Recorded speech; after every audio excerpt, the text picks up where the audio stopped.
ہم ایمان لے آئے۔ سو اے پروردگار ہمارے گناہ معاف فرما اور ہماری برائیوں کو ہم سے دور کر دے اور ہم کو دنیا سے نیک بندوں کے ساتھ اٹھائیو۔ اے پروردگار تو نے جن جن چیزوں کے ہم سے اپنے پیغمبروں کے واسطے سے وعدے کیے ہیں وہ ہمیں عطا فرما اور قیامت کے دن ہمیں رسوا نہ کیجیو۔ کچھ شک نہیں کہ تو خلاف وعدہ نہیں کرے گا۔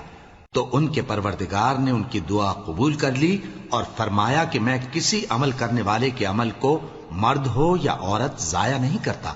تم ایک دوسرے کے ہم جنس ہو، تو جو لوگ میرے لیے وطن چھوڑ گئے اور اپنے گھروں سے نکالے گئے اور ستائے گئے اور لڑے اور قتل کیے گئے، میں ان کے گناہ دور کر دوں گا اور ان کو بہشتوں میں داخل کروں گا جن کے نیچے نہریں بہ رہی ہیں۔ یہ اللہ کے ہاں سے بدلہ ہے اور اللہ کے ہاں اچھا بدلہ ہے۔ اے پیغمبر کافروں کا شہروں میں ٹھاٹ سے گھومنا تمہیں دھوکہ نہ دے، یہ دنیا کا تھوڑا سا فائدہ ہے، پھر آخرت میں تو ان کا ٹھکانہ دوزخ ہے اور وہ بری جگہ ہے۔ لیکن جو لوگ اپنے پروردگار سے ڈرتے رہے ان کے لیے باغ ہیں جن کے نیچے نہریں بہ رہی ہیں اور وہ ان میں ہمیشہ رہیں گے۔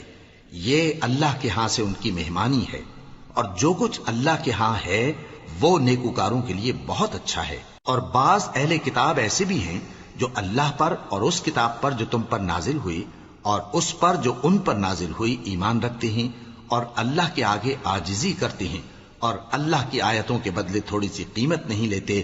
یہی لوگ ہیں جن کا صلہ ان کے پروردگار کے ہاں تیار ہے، اور اللہ جلد حساب لینے والا ہے۔ اے اہل ایمان کفار کے مقابلے میں ثابت قدم رہو اور استقامت رکھو اور مورچوں پر جمے رہو اور اللہ سے ڈرو تاکہ مراد حاصل کرو۔